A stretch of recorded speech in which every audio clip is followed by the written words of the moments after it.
Hello there, welcome to Business News. Nigeria's Debt Management Office has released a calendar for government borrowings through the bond market in the first quarter of 2016.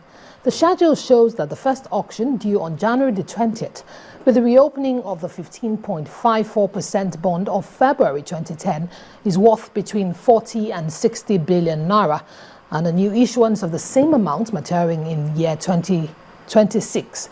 Well, that auction in February will hold on the 10th, with the reopening of the February 2020 papers worth between 40 and 60 billion naira, and the reopening also of the January 2026 bond valued at the same amount. The last quarterly debt was billed for March the 16th, with a new year 2036 issuance of 40 to 60 billion naira, and the reopenings of February 2020 and January 2026 instruments. And Nigeria's private sector has been advised to prioritize skill acquisition of their workforce as a basis for improved productivity. This is the view of Dr. Mark Abani, a development consultant, while speaking earlier today on Channels Television's Business Morning program. Mr. Abani also emphasizes the need for more vocational training courses in schools. There are very many jobs that people are looking to apply for in the country, but they don't have the actual skills to do this. Now, some of the private sector have decided to address some of these issues. If you take Nestle, for example, it has a technical college. I'm sure within Channels you've also developed the technical ability of some of your staff by in-service training, by various other things in order to bring their standards up.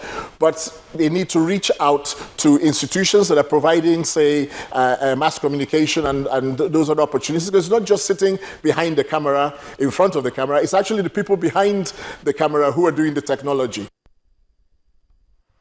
And now to some company news. FBN Holdings is expanding its foothold in Africa with the unveiling of FBN Bank Senegal, formerly registered as International Commercial Bank. According to the bank, this follows the agreement reached by First Bank and International Commercial Bank Financial Group Holdings for the acquisition of a 100% equity interest in ICB Senegal. First Bank notes that the launch further consolidates its position as the largest corporate and retail banking financial institute in sub-Saharan Africa, with presence in DR Congo, Ghana, Guinea, Gambia, Sierra Leone, and Senegal, as well as the UK. The GMD, CEO of First Bank, Dr. Adeshola Adeduton, explains that the unveiling of FBN Bank Senegal aligns with the company's strategic ambition to steadily broaden and build a more diverse footprint across Africa. Meanwhile, the first trading day of the week ended in the negative territory at the Nigerian Stock Exchange as the benchmark index fell by 2.51% to close at 26,350.18. Temple Ashaju has more.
houses in Nigeria.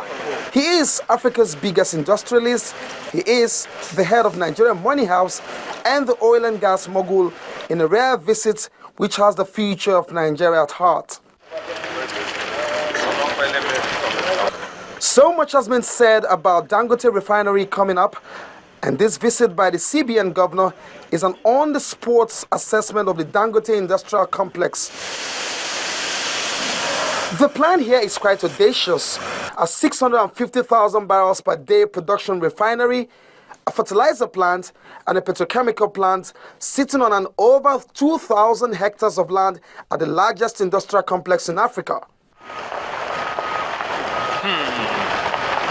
Simultaneously, this $14 billion project, or the equivalent of 2.8 trillion naira, is being built at a unique location that will allow for evacuation through the sea.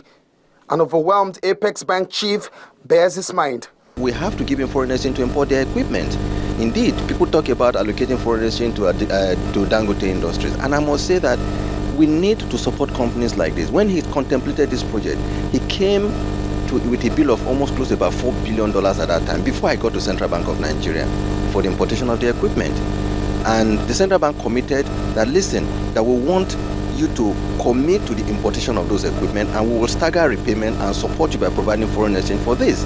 And that is what we're doing, and that is the kind of support that we can give to people like this who are contemplating moving Nigeria away from an importer of all these products to an exporter. Today we can serve the whole of West African market.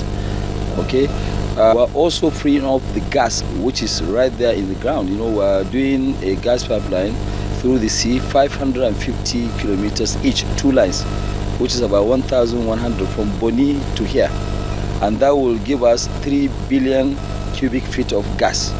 At the moment today, the entire consumption of Nigeria is 1 billion.